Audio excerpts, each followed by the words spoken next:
Hello बच्चों, कैसे हैं आप लोग। आशा करती हूँ कि आप सभी अच्छे होंगे। बच्चों, शुरू करते हैं आज का अध्याय, भिक्षा का हिसाब। यह एक कहानी है। तो बच्चों, क्या आपने कभी अपने किसी निर्धन मित्र की मदद की है? निर्धन यानी गरीब। क्या आपने कभी अपने गरीब मित्र की मदद की है? इसके बारे में सोचिएगा। पाठ परिचय है। प्रस्तुत कहानी में बताया गया है कि एक सन्यासी किस प्रकार एक कंजूस राजा को सबक सिखाता है। तो आइए शुरू करते हैं कहानी, भिक्षा का हिसाब। एक था राजा। राजा जी लकदक कपड़े पहनकर यूं तो हजारों रुपया खर्च करते रहते थे, पर दान के वक्त उनकी मुट्ठी बंद हो जाती थी। यानी एक ऐसा राजा था जो अपने ऊपर तो खर्च करता था, लेकिन जब किसी को देने की बात आती थी तो वो मुट्ठी बंद कर लेता था, यानी कंजूस बन जाता था। राजसभा में एक से एक नामी लोग आते रहते थे, लेकिन गरीब, दुखी, विद्वान, सज्जन, इनमें से कोई भी नहीं आता था, क्योंकि वहां पर इनका बिल्कुल सत्कार नहीं होता था। एक बार उस देश में अकाल पड़ गया, यानी कि भुखमरी आ गई। पूर्वी सीमा के लोग भूखे प्यासे मरने लगे। राजा के पास खबर आई। वे बोले, यह तो भगवान की मार है, इसमें मेरा कोई हाथ नहीं है। लोगों ने कहा, महाराज, राज भंडार से हमारी सहायता करने की कृपा करें, जिससे हम लोग दूसरे देशों से अनाज खरीदकर अपनी जान बचा सकें। राजा ने कहा, आज तुम लोग अकाल से पीड़ित हो, कल पता चलेगा कहीं भूकंप आया है, परसों सुनूंगा कहीं के लोग बड़े गरीब हैं, 2 वक्त की रोटी नहीं जुटती। इस तरह सभी की सहायता करते करते जब राज भंडार खाली हो जाएगा, तब खुद मैं ही दिवालिया हो जाऊंगा। यह सुनकर सभी निराश होकर लौट गए। तो बच्चों, राजा ने उन लोगों की मदद करने से साफ मना कर दिया, क्योंकि उसने कहा कि अगर मैं तुम्हारी मदद करूंगा तो एक टाइम ऐसा आएगा कि मेरे राज में सारा का सारा धन खत्म हो गया और मैं फिर गरीब हो जाऊंगा। तो उसने कहा कि मैं तुम्हारी मदद नहीं करूंगा। इधर अकाल का प्रकोप फैलता ही जा रहा था। न जाने रोज कितने ही लोग भूख से मरने लगे। लोग फिर राजा के पास पहुंचे। उन्होंने राजसभा में गुहार लगाई, दुहाई महाराज, आपसे ज्यादा कुछ नहीं चाहते, केवल 10,000 रुपए हमें दे दे तो हम आधा पेट खाकर भी जिंदा रह जाएंगे। लोगों ने बहुत बोला, महाराज हमारी मदद करो, लेकिन राजा ने नहीं सुना। राजा ने कहा, 10,000 रुपए भी क्या तुम्हें बहुत कम लग रहे हैं?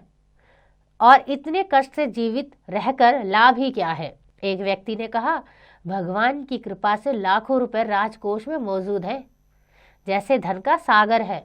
उसमें से एक आध लोटा ले लेने से महाराज का क्या नुकसान हो जाएगा? ऐसा एक व्यक्ति ने बोला। राजा ने कहा, राजकोष में अधिक धन है तो क्या उसे दोनों हाथों से लुटा दूं? एक अन्य व्यक्ति ने कहा, महल में प्रतिदिन हजारों रुपए इन सुगंधित वस्त्रों, मनोरंजन और महल की सजावट में खर्च होते हैं। यदि इन रुपयों से ही थोड़ा सा धन जरूरतमंदों को मिल जाए तो उन दुखियों की जान बच जाएगी। तो राजसभा में मौजूद कुछ व्यक्तियों ने राजा को समझाया कि महल के कुछ खर्चे कम कर दीजिए और उससे बचे पैसे को उन लोगों को दे दीजिए जो भुखमरी में मर रहे हैं। यह सुनकर राजा को क्रोध आ गया। वह गुस्सा हो गया। गुस्से से बोला, खुद भिखारी होकर मुझे उपदेश दे रहे हो। मेरा रुपया है, मैं चाहे उसे उबाल कर खाऊं चाहे तलकर, मेरी मर्जी। तुम अगर इसी तरह बकवास करोगे तो मुश्किल में पड़ जाओगे, इसीलिए इसी वक्त तुम चुपचाप खिसक जाओ। राजा का क्रोध देखकर लोग वहां से चले गए। राजा हंसते हुए बोला, छोटे मुंह बड़ी बात, अगर 100-200 रुपए की बात होती तो एक बार सोच भी सकता था। पहरेदारों की खुराक 2-4 दिन कम कर देता और यह रकम पूरी भी हो जाती, मगर 100-200 से इन लोगों का पेट नहीं भरेगा। एकदम 10,000 मांग बैठे। छोटे लोगों के कारण नाक में दम हो गया है। यह सुनकर वहां उपस्थित लोग हाँ हूँ ही करके रह गए, मगर मन ही मन उन्होंने भी सोचा, राजा ने यह ठीक नहीं किया। जरूरतमंदों की सहायता करना तो राजा का कर्तव्य है। ऐसा वहां पे मौजूद लोगों ने एक दूसरे से बात करते हुए कहा। 2 दिन बाद न जाने कहां से एक बूढ़ा सन्यासी राजसभा में आया। उसने राजा को आशीर्वाद देते हुए कहा, दाता कर्ण महाराज, बड़ी दूर से आपकी प्रसिद्धि सुनकर आया हूं, सन्यासी की इच्छा भी पूरी कर दे। अपनी प्रशंसा सुनकर राजा बोला, जरा पता तो चले तुम्हें क्या चाहिए, यदि थोड़ा कम मांगो तो शायद मिल जाए। सन्यासी ने कहा, मैं तो सन्यासी हूं, मैं अधिक धन का क्या करूंगा। मैं राजकोष से 20 दिन तक बहुत मामूली भिक्षा प्रतिदिन लेना चाहता हूं। मेरा भिक्षा लेने का नियम इस प्रकार है, मैं पहले दिन जो लेता हूं दूसरे दिन उसका दुगना, फिर तीसरे दिन उसका दुगना, फिर चौथे दिन तीसरे दिन का दुगना। इसी तरह से प्रतिदिन दुगना लेता जाता हूँ। भिक्षा लेने का मेरा यही तरीका है। तो सन्यासी ने राजा को बोला कि अगर आप रोज मुझे भिक्षा देंगे तो मेरा भिक्षा लेने का तरीका ऐसा है कि मैं पहले दिन लूँगा, अगले दिन दुगना लूँगा, उसके तीसरे दिन और दुगना लूँगा। इस तरीके से उन्होंने राजा को समझाया। राजा बोला, तरीका तो समझ गया, मगर पहले दिन कितना लेंगे यही असल बात है। 2-4 रुपयों से पेट भर जाए तो अच्छी बात है, मगर एकदम से 20-50 मांगने लगे तब तो 20 दिन में काफी बड़ी रकम हो जाएगी। सन्यासी ने हंसते हुए कहा, महाराज मैं लोभी नहीं हूँ।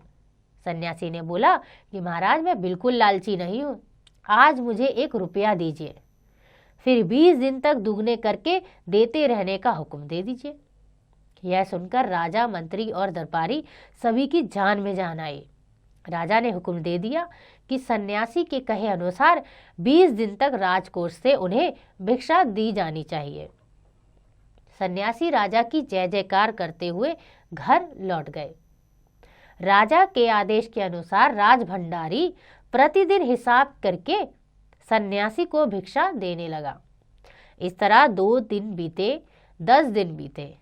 2 सप्ताह तक भिक्षा देने के बाद भंडारी ने हिसाब करके देखा कि दान में काफी धन निकला जा रहा है। यह देखकर उन्हें उलझन महसूस होने लगी। महाराज तो कभी किसी को इतना दान नहीं देते थे। उसने यह बात मंत्री को बताई। मंत्री ने कुछ सोचते हुए कहा, वाकई यह बात तो पहले ध्यान में ही नहीं आई थी, मगर अब कोई उपाय भी नहीं है। महाराज का हुक्म बदला नहीं जा सकता। इसके बाद फिर कुछ दिन बीते। भंडारी फिर हड़बड़ाता हुआ मंत्री के पास पूरा हिसाब लेकर आ गया। हिसाब देखकर मंत्री के चेहरा फीका पड़ गया।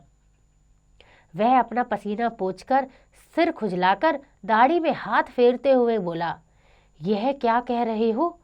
अभी तक तो इतना धन चला गया है, तो फिर 20 दिनों के अंत में कितने रुपए होंगे? भंडारी बोला, जी पूरा हिसाब तो नहीं किया है।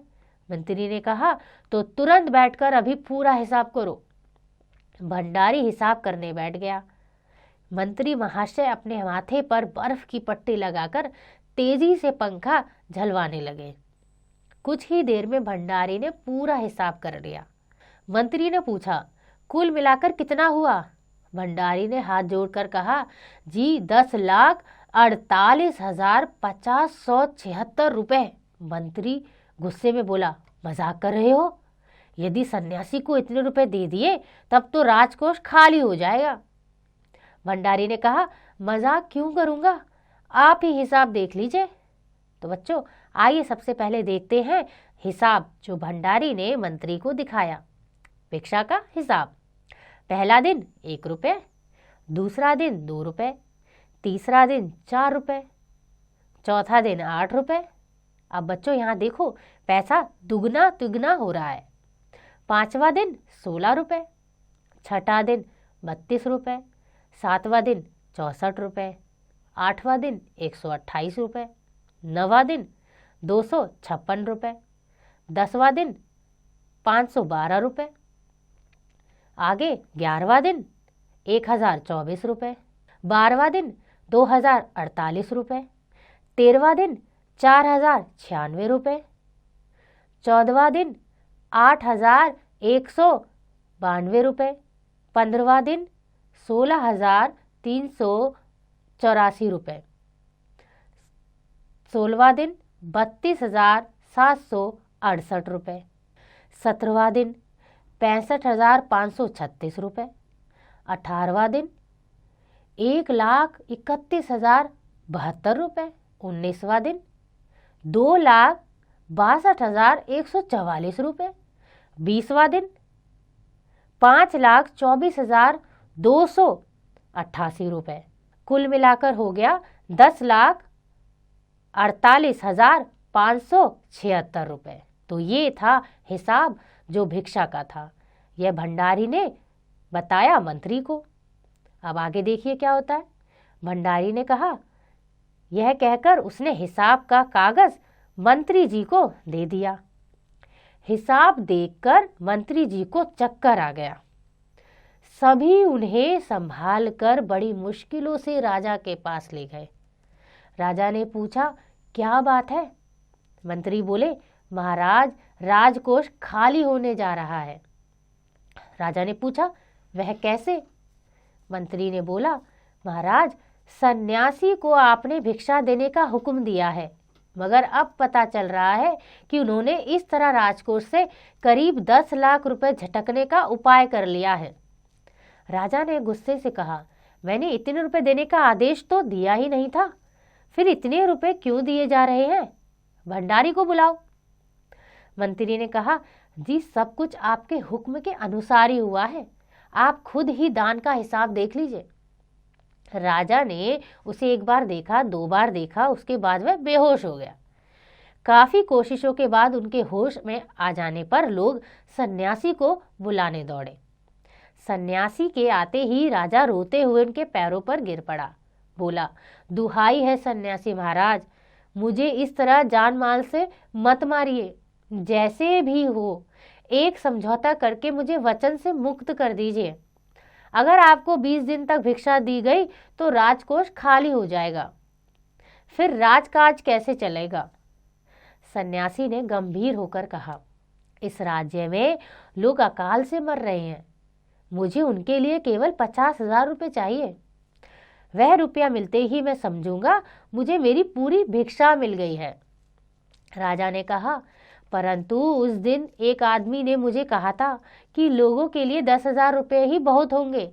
सन्यासी ने कहा, मगर आज मैं कहता हूँ कि 50,000 से एक पैसा कम नहीं लूंगा। राजा गिड़गिड़ाया, मंत्री गिड़गिड़ाए, सभी गिड़गिड़ाए, मगर सन्यासी अपने वचन पर डटा रहा। आखिरकार लाचार होकर राजकोष से 50,000 रुपये सन्यासी को देने के बाद ही राजा की जान बची। पूरे देश में खबर फैल गई कि अकाल के कारण राजकोष से 50,000 रुपये राहत में दिए गए हैं। सभी ने कहा, हमारे महाराज कर्ण जैसे ही दानी हैं। यहाँ पर कर्ण का नाम इसलिए लिया गया है क्योंकि महाभारत में जो कर्ण थे वो भी बहुत दानी थे। वो प्रतिदिन दान में कुछ ना कुछ जरूर दिया करते थे। तो यहाँ पर भी लोगों ने महाराज को कर्ण के समान दानी बोला। तो बच्चों, आशा करती हूँ कि आपको यह कहानी समझ आ गई होगी। इसका अभ्यास आप स्वयं कीजिएगा।